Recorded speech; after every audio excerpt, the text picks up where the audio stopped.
C'est une visite guidée de la première dame de la République dans les installations de la maternelle du Jardin 2 octobre.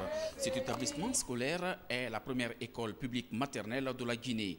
La maternelle du Jardin 2 octobre compte de nos jours 370 enfants. Hadjadjene Kondé a fait un tour dans la crèche, la garderie ainsi que les différentes sections. Nous sommes très contents de son arrivée parce que c'est elle la marraine de l'école. La structure, c'est une structure préscolaire. Quand on voit une première dame se déplacer vers nous, ça nous rend fort.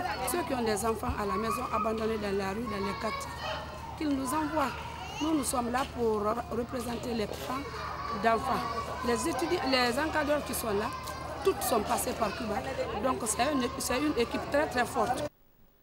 Après cette visite de la maternelle du Jardin 2 octobre, la première dame de la République a reçu en audience la Miss Guinée-France. Ousmane Bari, âgée de 23 ans, est étudiante en droit niveau licence. Elle a été élue en novembre dernier par l'Association de jeunes guinéens de France.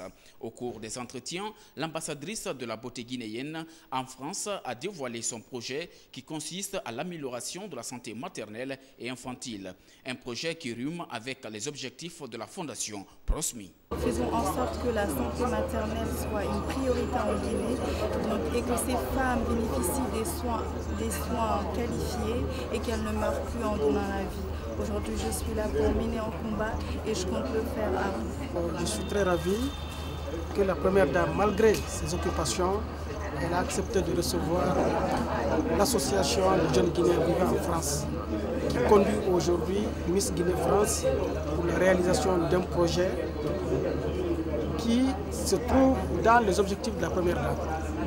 Et ce que la diaspora est en train de faire aujourd'hui à travers la Guinée, dans la santé, dans l'éducation et dans d'autres activités, nous ne faisons que nous en féliciter. Et dire à toute cette diaspora que le chef de l'État, le professeur Alpha Condé, a créé le ministère chargé des Guinéens de l'étranger, c'est pour impliquer cette diaspora au développement socio-économique de la Guinée. En réponse, la première dame de la République a réaffirmé son engagement à accompagner ces jeunes de la diaspora guinéenne.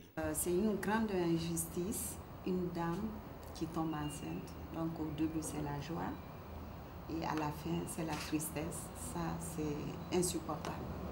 Donc nous allons nous battre. J'ai créé la fondation là et je me suis entourée que de médecins pour conduire justement et apporter des actions correctives sur tout ce qui concerne la santé maternelle et infantile. L'Association des jeunes Guinéens de France, créée en 1997, entend dans les jours à venir organiser un salon de l'emploi dénommé Talent Guinée 2014. C'est là pour promouvoir le retour des compétences guinéennes au bercail.